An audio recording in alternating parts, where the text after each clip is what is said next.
West Virginia last night, the Backyard Brawl. First time in years that the Mountaineers and their longtime rivals, the Pitt Panthers, were meeting up to reignite this rivalry. And so many storylines, on the Pitt side of things. You've got Pat Narduzzi back as coach. Obviously, an incredible year for them last year. Win the conference, win the Blitnikoff Award. But the Blitnikoff Award winner's now in Southern California with Lincoln Riley. Your quarterback's gone as well. Your offensive coordinator's now, they're in Nebraska doing whatever they're going to do off in Nebraska. So there are a lot of questions for Pitt. And then on the West Virginia side of things, I think it's pretty clear that that's not a couch burning that you see. That's the seat just being really hot for Neil Brown going into last night. And you've got the new quarterback in JT Daniels. You've got a bunch of new faces as well. And you've been a team that was hit hard by the transfer portal in the offseason. But some new expectations. Graham Harrell, JT Daniels, what can that do for you? And Grayson, that was a hell of a football game last night. That was how you kick off college football season, was with rivalry and passion. And at the end of the game, Pat Narduzzi's winning. He's talking crap to Scott Van Pelt about just nonsense, about his team was getting disrespected. And it was just all that college football's supposed to be last night. Yeah, it was. And, it was even kicked off when Keaton Slovis had those Twitter comments before the game. It was just perfect, right? That is college football, and that environment was so much fun to watch. I was in disbelief at how just rowdy the entire fan base for both schools were. It was really cool, and I know that both schools have very passionate fan bases, and they got a great game. As well. The game was terrific. And I brought this up to the guys when I walked into the studio today, Craig. So when I kind of watched at the end of that game and kind of how things unfolded, it really just felt eerily similar to what's going on at Nebraska right now, where it's just like what can go wrong does go wrong right now for Neil Brown. And it's horrible to see, because you're sitting there going, man, West Virginia should have won that game. They had every opportunity to win that game. Their best player was about to catch a pass for a first down. Bryce Ford Wheaton, who just was spectacular the entire game, has that one moment that just completely flips the game on its head. And it just was so hard to watch. And even before that, the biggest play of the game was really when West Virginia was going to go for it on 4th and 1, and they got that false start penalty. And it ended up having to punt with 6:17 left. Keaton Slovis drives Pitt downfield, scores. Very next possession, you had that interception return for a touchdown.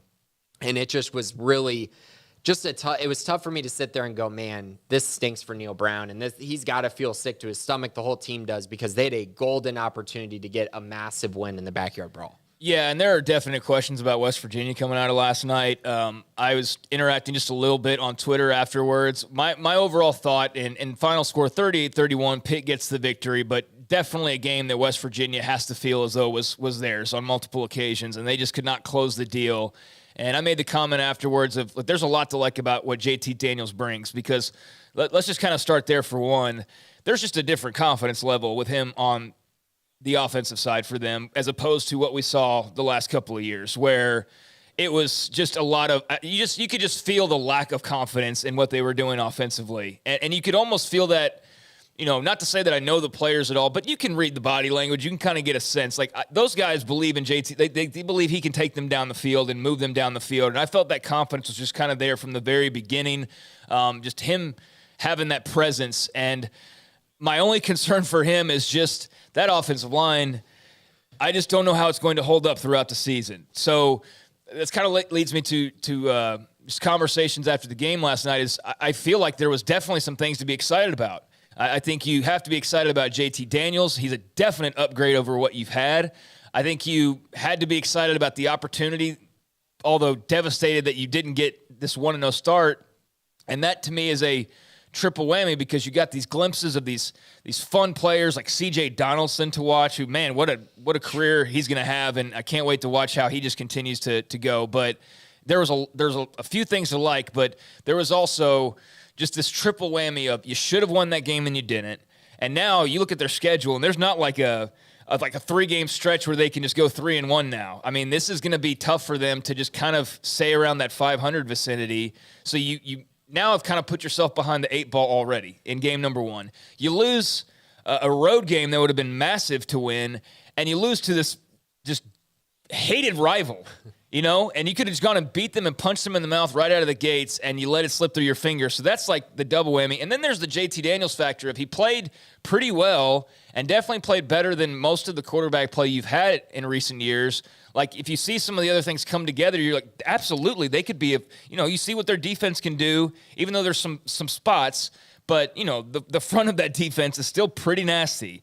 And they showed that last night. Stills doing his thing as always. And company also getting involved. But you look at the skill guys and guys like Donaldson and their wide receivers, and you're like, cool. And then Daniels.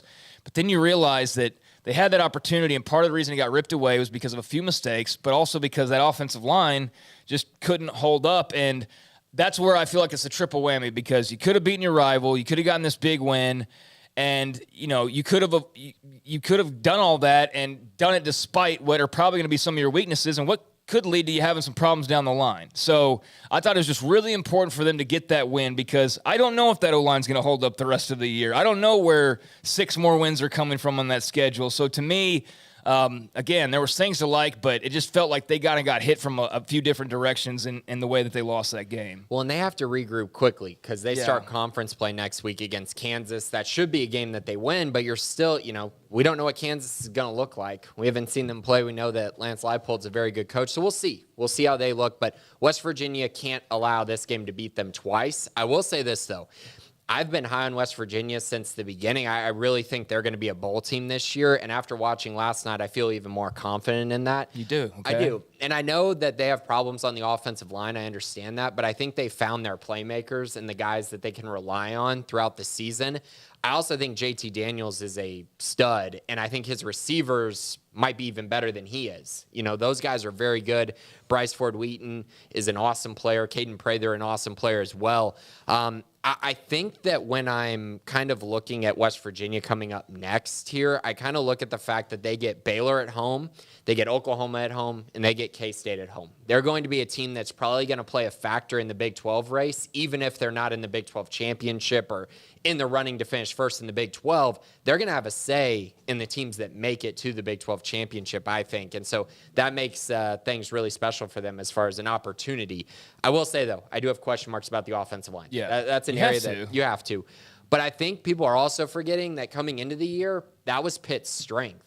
Pitt is very stout up front, or at least they're supposed to be this year, and they showed it. They played really well outside of when Donaldson got the football, because they could not stop him at all. But it was really intriguing, and I do think that there were some things that I took away from the game that make me think West Virginia is going to be as good as I thought they were, if not better. Where did you have them in the Big 12 preseason? Yeah, so I had them going, I believe my final record was 7-5.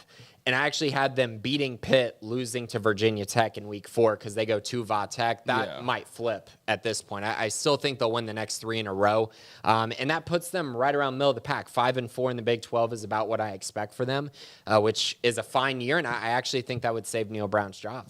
Yeah, most likely. I look at that and I go, man, that would have meant so much to you. And instead, you just hope that O-line can hold up. You hope JT Daniels can hold up, because that's the thing. It's not just that but you're right. They played Pitt, who is not just some, run-of-the-mill.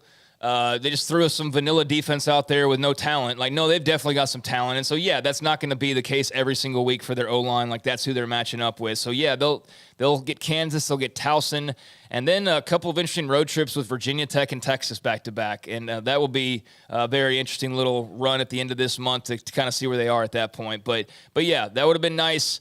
But I do agree with you. There are things to like as far as the skill guys go, and if they can just shore up a couple of areas, they will be a team that causes some noise and causes, if you're Baylor going to Morgantown, I don't think that's a game you're just like, oh yeah, after watching last night, they'll run over them. But I will say, if you're a team like Baylor who has an incredible defensive line, those are one of the teams that you go that's going to cause the Mountaineers some problems if things don't change in a few weeks. Yeah, and there's a comment in the chat that I want to address. It was offensive line, talking about the offensive line. West Virginia ran for 190 yards, and Daniels was only sacked 3 times against a supposedly good Pitt defense. But I would say that those numbers are very deceiving. Pitt had 7 quarterback hurries, and honestly, if you watched that game, particularly as the game got later and later, JT was having to just throw the ball off his back foot at times and not really having any room to step into his throws.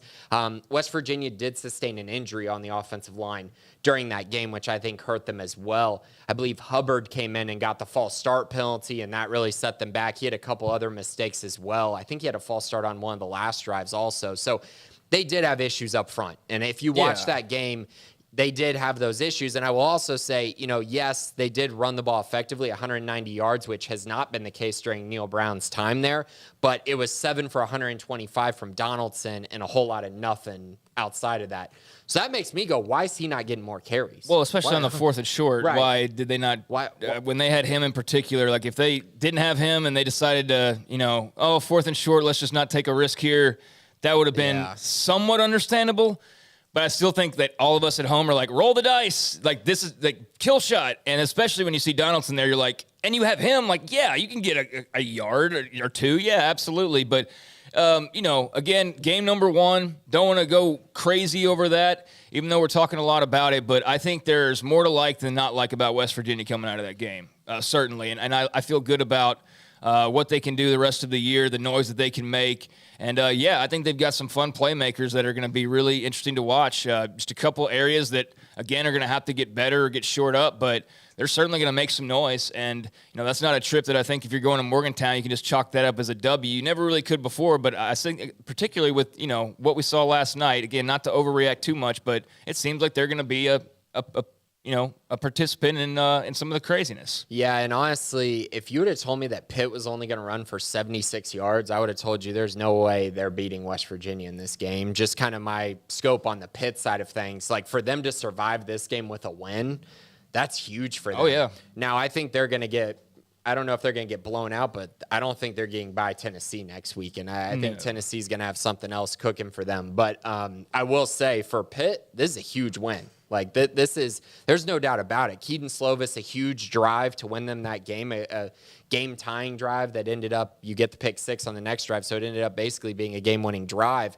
But, yeah, I mean, he was very calm, cool, and collected, I felt like. Yeah, he was a little rattled there towards the end, but he had a very quiet 300-yard game. It felt like a super quiet 300-yard performance. And no rushing to speak for them to protect him at all. And honestly, I mean, he was sacked 5 times as well and 3 quarterback hurries. So he was kind of running for his life too. So, but overall, I mean, for West Virginia, disappointing loss. For Pitt, big win. You survived. You're able to survive a game that was kind of ugly. Yep. So great win for the Panthers, as you mentioned, and Pat Narduzzi. He attended. I don't know what he was referencing at the end with Scott Van Pelt. I don't know how many people caught that. They were still watching the post game, but SVP comes on for SportsCenter and he's like, hey, coach, on the field and everything. And Narduzzi's talking about how ESPN had disrespected their fans. And I don't know what that was in reference to. And it was just made for a very awkward moment. But ultimately, a very nice win regardless for number 17 Pitt over West Virginia. And, I mean, that game alone, I think, just kind of brought back the